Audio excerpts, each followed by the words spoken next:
Hello dear traders, you are watching weekly stock market review on ИнстаФорекс TV channel with me, Tahmina Salomova.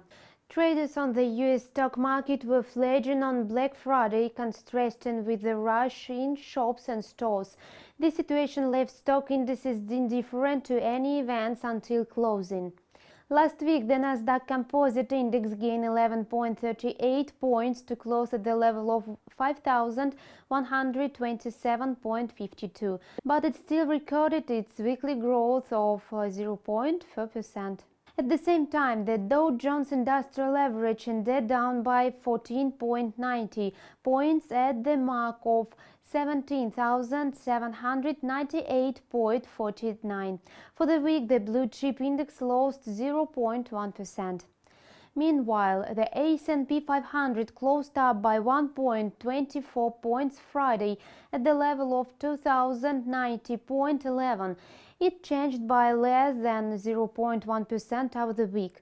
On Friday, the New York Stock Exchange and the Nasdaq closed at 1 p.m. Eastern Time due to Thanksgiving Day, which was celebrated a day before. US investors seemed largely unconcerned by a collapse in the Chinese stock exchange, which came after Chinese stock regulators launched investigations into two major Chinese brokers over suspected violations of securities rules. Despite many headlines surrounding Black Friday sales, retail stock were largely unaffected. Shares of retailers were among the most actively traded securities on Friday, due to forecast of an increase in sales after a long weekend after Thanksgiving. At the same time, share price of oil and gas corporations fell on reduction in price for WTI crude oil. In addition, the New York Stock Exchange announced the delisting of ADR National Bank of Greece, specifying an abnormally low price of shares as the reason for it. Shares of the Greek financial institution have fallen by 91% so far this year. On Friday, trading was suspended after the quotes dropped to 16 cents. Walt Disney shares fell by 3% on Friday after the media giant said in a regulatory filing that its ESPN Sports Network lost 3 million subscribers within 1 year.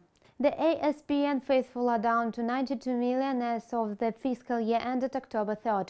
That compares with 95 million for fiscal year 2014 and 99 million for 2013. It also brings customer numbers back to where they were 10 years ago, a level of 92 million in 2006.